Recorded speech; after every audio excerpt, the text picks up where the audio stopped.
All right, folks, we have another Dear DSO entry on the website at dadstartingover.com/dear-DSO. Fill out the form.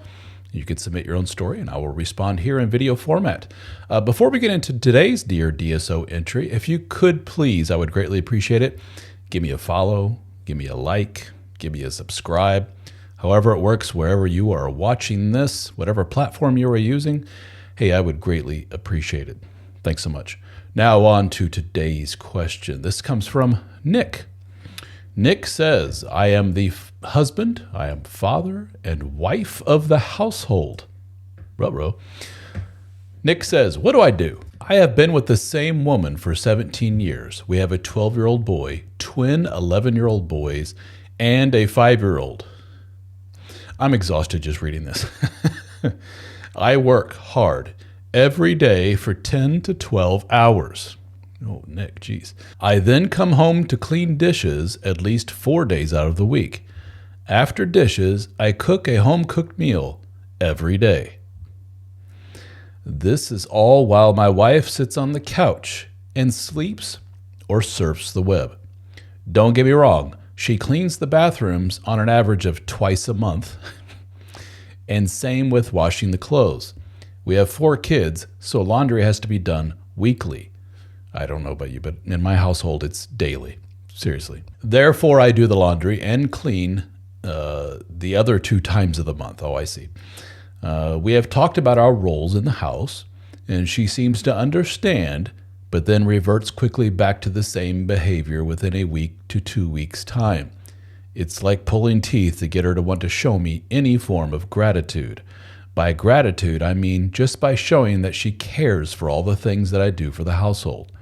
Truthfully, I have so much more to say, but this is already getting too long. Please help. Right away, it's not getting too long. That was a pretty quick one, Nick. That's some nice guy behavior on your part. You don't want to, be too annoying. You don't want to overwhelm me with your problems and all this other stuff. Dude, you got to cut that shit out. That's what this platform is for you to reach out and share your story and get some help. I hate to say this, and it's going to sound misogynistic, sexist, mean on my part by some people. Some people will hear me say that and say, how is that misogynistic, mean? It will just wait. This is common. Super, super common. For some of you women that are married to assholes that just sit on the couch and play video games while you're doing all the housework and everything, you're probably like, yeah, right. No, dude, you can ask my friend, like therapist friend, my psychologist friend, Dr. Psych Mom, and other people like her. They hear this shit all the time, which is dude works a lot of hours and comes home and works a lot more hours while wife sits and what we say finger fucks her phone. The thing is, Nick, the first place my mind goes to this, my mind is going down several roads here, so bear with me. Issue number 1 is you are putting up with this. You have, in essence, trained this woman to do this stuff. Why? Because she did a little at a time, and you basically, with your inaction, said, that's cool. And so she had a little bit more. And your inaction showed her, that's cool. And by inaction, I mean you didn't take the action of saying, cut this shit out, get off your ass, and do XYZ. I don't work 10 to 12 hours a day just to come home to have to do 5 more hours of housework, especially since you are sitting at home all day long and able to complete all this work, or at least do half of it, while, again, I'm working 10 to 12 hours a day. Chop, chop, get up, let's go. But I'm willing to bet you didn't do anything to resemble that little speech, did you? What you did is said, well, I see wife sitting. I see she's not going to do anything. Better get my ass in the kitchen or else these kids ain't going to eat. I better get my ass in the kitchen or else these plates are just going to keep piling up and piling up. Oh, look, pile of laundry. Somebody's got to do it. It's human nature. This isn't a sexist thing. This isn't a lazy wife thing. Again, I have plenty of women that will report, plenty of women followers that will report their men do much the same thing. This is an asshole at home who has been trained to learn that this is perfectly okay behavior. Why? Because you ain't going nowhere. and you did not put your foot down, or, I'm inferring a lot here, or I'm assuming a lot, you may have very well put your foot down and said, you got to do this or else. And she did what a lot of people in her position do, is say, oh yeah, or what? And your answer to that was, or I'm just going to keep doing the laundry, the dishes, the cleaning, the cooking, and everything else while you sit there. And then I will blow up eventually a few weeks later, and you'll start doing some work for like a week or two, and then we'll go back to square one again. And we'll do that for years. Cool? And her answer is, sounds like a plan. You got to put your foot down, dude. The other avenue to go down. Why is she doing this? No sane person would sit back and watch your partner do all this shit and just twiddle their thumbs or finger F their phone or do whatever and not contribute. It's got to be a reason. Either they're just a tremendous, narcissistic asshole, or, this is more common than what you think, she's depressed. I'm not making excuses for her behavior. I'm just trying to help understand it, right? A lot of people are depressed. Women are more prone to anxiety and depression than men are by virtue of their biological makeup. When we look at personality traits, for example, the acronym to use to remember the personality traits is OCEAN, OCEAN, openness, conscientiousness, extroversion. Did I miss one? Openness, conscientiousness, extroversion, agreeableness, and neuroticism. Neuroticism is a propensity for negative thought. You have a much higher prevalence of anxiety, depression, and all those negative thoughts in your head. When we test people and we say, who are the most neurotic? Women win by a landslide, okay? Now, that doesn't belittle depressed men out there, anxious men. I know this will get, the pitchforks out where the men in my comments will say, men have problems too. Men commit suicide. Yes, I know. All I'm saying is women have a higher prevalence for anxiety and depression. This is not a contest that you want to win, guys. Let it go. With that being said, depression can manifest or present itself in a lot of different ways. And one of the most common ways is glued to the couch, inaction, not doing a damn thing. They don't get up and exercise. They don't get up and clean. They don't clean themselves. They don't clean the house.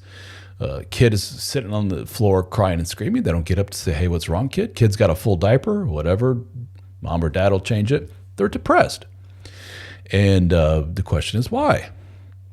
You as her partner, if in fact you think she may be depressed, let's jump to the conclusion that she suffers from depression, right? So you've determined she suffers from depression. What do I do? That's the tough part, because a lot of us that have been down this road of having a loved one, sometimes a parent or sibling or romantic partner who's depressed, we just want to, grab them by the nose like a bowling ball and drag them into the therapist and say, talk shit out, get it worked out. Seriously, I'm tired of sitting, doing shit for you. I'm tired of the same arguments. I'm tired of all this bullshit. Go, get help. Sometimes that does it. Sometimes it takes an intervention of people to say, we're all tired of this. We're worried about you. But at the same time, we can no longer live like this. As loved ones in your life, please get fixed. What is really, really frustrating for people in your position, people like you, is that the depressed person absolutely, positively refuses all help. Their depression becomes part of their persona. It becomes part of their life story, if you will. And it's almost like it's a crutch. And without it, life looks like a lot of work. Like, when you go to a depressed person and go, well, here's what we're going to do. You're going to have a good sleeping schedule. You're not going to stay up all night and, on your phone and on Netflix and on your computer. You're going to go to bed at a decent time. No alcohol. Right away, a lot of people go, I'm out at that one, but whatever. Get up at a good time, good early time, exercise, eat right, no sweets. Let's try to drop the caffeine. Let's try to, again, drop the alcohol. It looks like you're a smoker. Probably should stop that. Looks like you're a marijuana user. Let's try skipping that for so many weeks or months, see how it works. All of this sounds like sacrifice. It sounds like discipline, and it sounds like the old W word, work. And a lot of people that are depressed, when they look at work as being the solution, or at least in part a solution to their problem, they're just very work and effort averse. It sounds exhausting. Getting up and checking the mail for them is exhausting. Getting up and changing a diaper is exhausting. They're depressed. And I'll be damned if the rest of us don't suffer as a result of this. But something's got to change here. This is not sustainable. It's not healthy for you, my friend. You should not, Nick. You should not put up with this. It needs to stop now, not tomorrow, not a month from now. Put your foot down and say enough is enough. We're going to get help with this. We're going to talk to somebody, if in fact she is depressed, and that somebody may prescribe medication, may prescribe certain kind of therapies, in-person, one-on-one counseling, group counseling. You two come in as a couple. This is going to take a while to figure out. You have years of training. You've trained this dog to act a certain way. And suddenly tomorrow you're going to be like, all that training I gave you, pet dog? Well, it's terrible. I shouldn't say pet dog for your wife. But you understand what I'm saying with the analogy. You train somebody or something.